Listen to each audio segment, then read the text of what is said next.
Kalau masuki sekolah yang baru itu satu ya banyak mendengar, banyak melihat, juga banyak ngobrol dengan siapapun, baik yang warga atau non warga atau kolega dari sekolah itu, sehingga di situ kita bisa memperoleh banyak informasi. Salah satunya misalnya ada problem-problem terkait dengan masalah internal di sekolah, misalnya antar guru, siswa guru, atau mungkin siswa dengan orang tua, itu kita dengar semua. Terus biasanya saya tidak langsung mengambil langkah, itu mesti kita catat, kita renungkan ini solusinya bagaimana, kemudian apa yang terbaik yang bisa dilakukan, yang tidak mengecewakan pihak satu, tidak merugikan pihak kedua, itu biasanya seperti itu.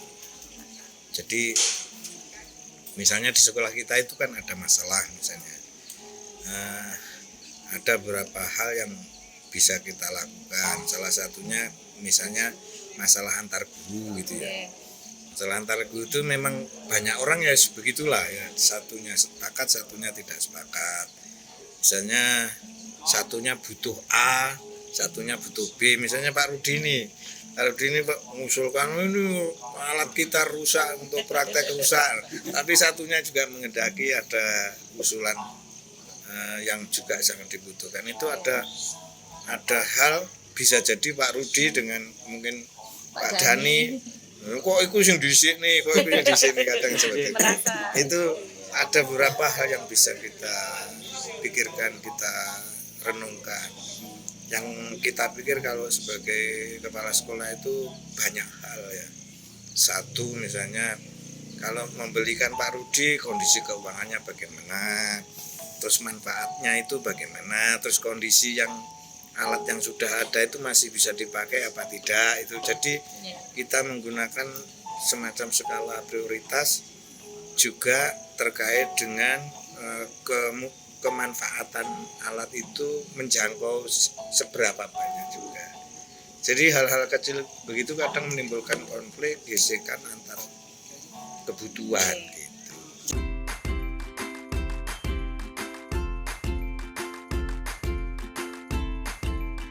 Ya beberapa di antara kawan kita kan pernah kita menggunakan model bahasa saya dalam tanda kutip, saya sebenarnya tidak terlalu mau kalau menyelesaikan persoalan itu dengan pasal.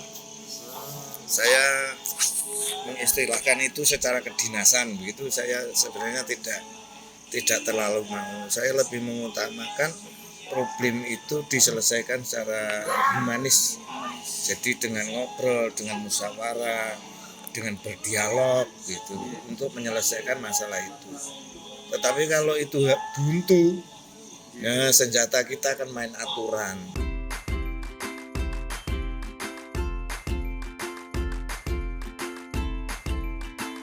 Saya memang punya tipe atau memang strategi yang saya ambil. Saya biasanya memang mendengar banyak hal, mengamati banyak hal di samping mengkaji data ya.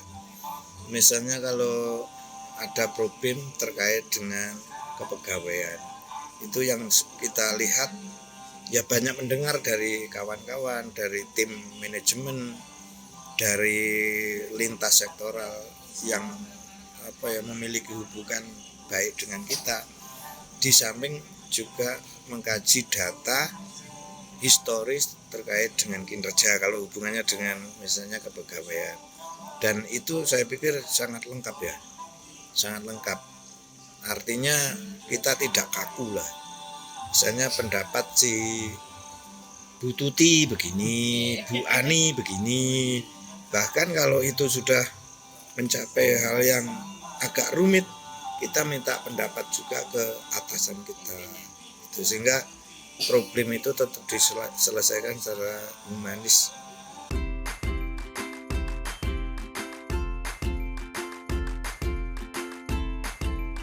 Saya biasanya ketika ada pendapat A, ada pendapat B, saya selalu memunculkan alternatif.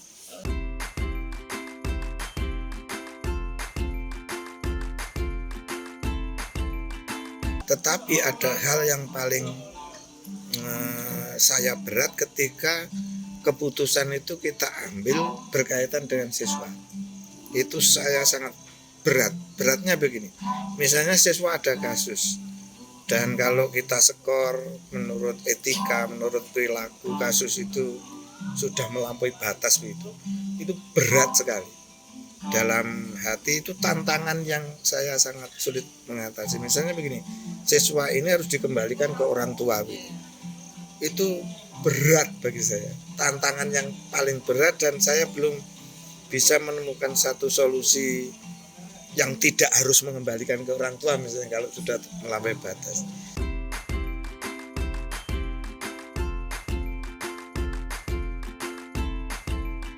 Ini pengalaman ada kasus lah, kasus antar guru ya, misalnya guru A dan guru B. Saya memang cenderung tidak segera mengambil keputusan, bukan menunggu ya, tetapi mempelajari kasus ini harus diselesaikan dengan cara apa. Ya, kita renungkan, kita pikirkan. Bahkan sering sekali saya menuliskan apa yang akan saya lakukan untuk kasus ini di buku-buku diari. Saya harus melakukan seperti ini begini. Sehingga dengan harapan saya juga kepingin mengambil keputusan itu dengan tenang, dengan pikiran yang bening, hati yang jernih itu, sehingga tidak ada satu keputusan yang kadar emosinya tinggi. Makanya saya cenderung diam dulu, tidak harus merespon dengan cepat.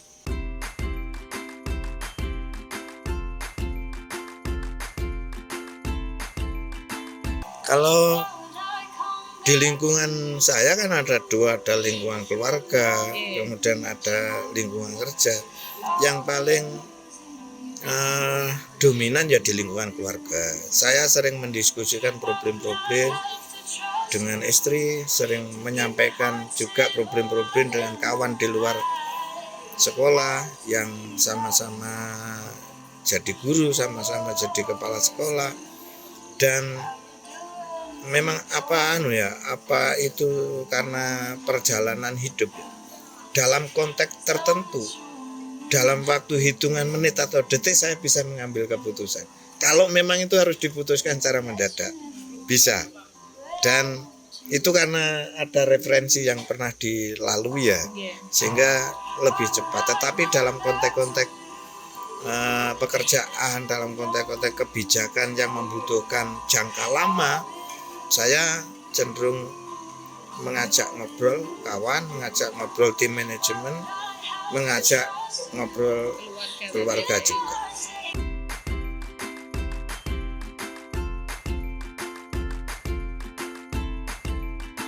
Jadi kalau saya simpulkan begini, kalau kita harus mengambil satu keputusan atau harus mengambil satu langkah, itu kuncinya sabar.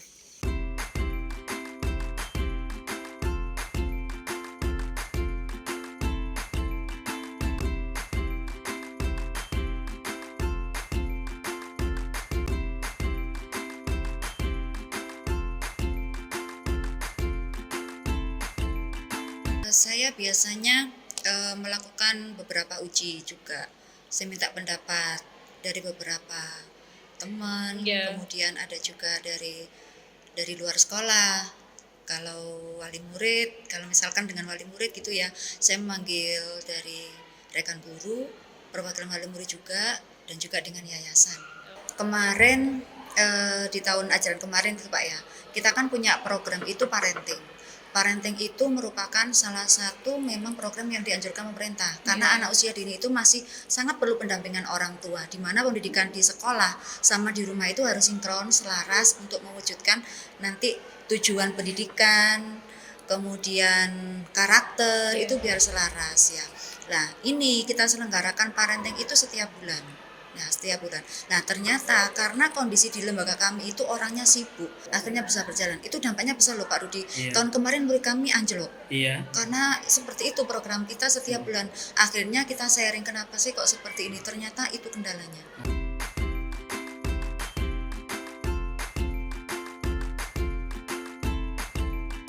Sudah saya sampaikan membuat grup besar ya. Grup besar. Iya, yang tadi mewadahi komunikasi antara orang tua dan sekolah. Kemudian jika sudah selesai saya memanggil perwakilan wali murid. Ya, karena kita kan hubungan itu harus tetap ada. Wali murid, kemudian juga komite sekolah, yayasan itu juga kita ajak ngomong.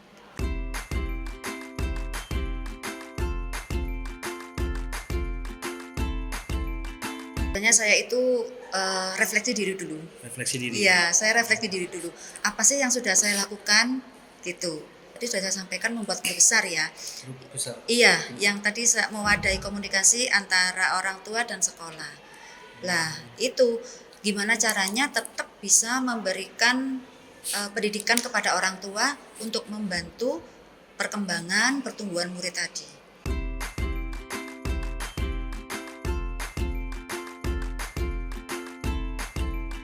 Nah, tentunya saya kembali lagi, apakah ini nanti baik untuk murid? Betul. Apakah ini baik untuk semua pihak? Yang pertama tentunya untuk murid. Yang kedua, apakah ini memang baik untuk semua pihak? Ya, mengandung nilai-nilai kebajikan universal itu. Kemudian yang ketiga itu bisa nggak dipertanggungjawabkan keputusan seperti ini? Efeknya nanti bagaimana? Kalau membuat keputusan seperti ini siapa saja yang bertanggung jawab? Begitu. Jadi tidak hanya salah satu pihak, tapi semuanya harus bertanggung jawab dengan keputusan seperti ini.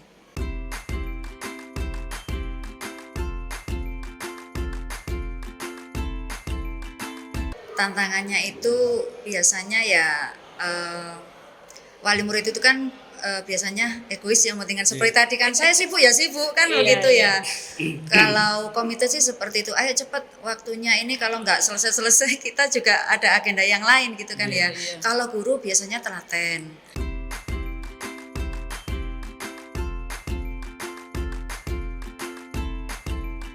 Tidak bisa diselesaikan di tempat. Tidak bisa diselesaikan. Karena tadi terkendala waktu. Kalau kita tidak bisa, misalkan kita sudah berkumpul tidak menemukan solusi, kita lanjut komunikasi di grup WA. Jadi ketika ada masalah, langsung saya buat grup WA. Oh, gitu. Kita ini masalahnya seperti ini, gimana cara menyelesaikannya gitu.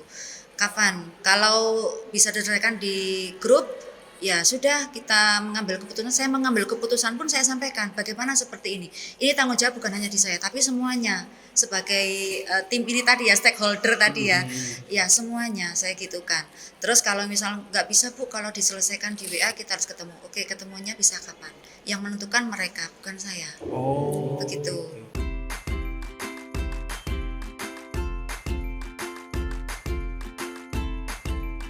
Setelah ada musyawarah itu, kemudian saya mengambil kebijakan ya, karena kesepakatan 3 bulan sekali, akhirnya alhamdulillah sekarang udah kembali lagi. Alhamdulillah.